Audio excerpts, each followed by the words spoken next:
Here's how to fix keyboard keys not working on laptop and PC. First, open the Start menu and go to Settings.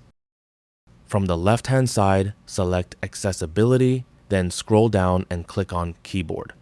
Now, make sure Filter Keys is turned off. Also, check that Sticky Keys is disabled.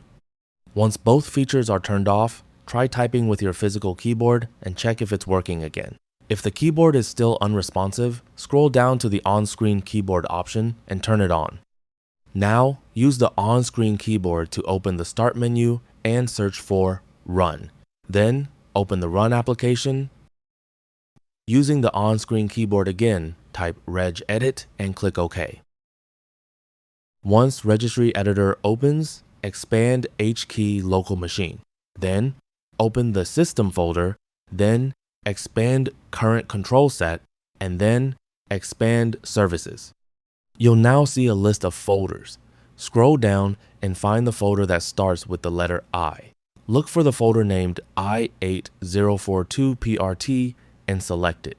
On the right-hand side, find the Start entry and double-click on it. Make sure the value data is set to 1, then click OK. Once you've made this change, restart your computer. After your computer starts back up, your laptop keyboard should be working again. And that's it. That's all for this video. Thanks.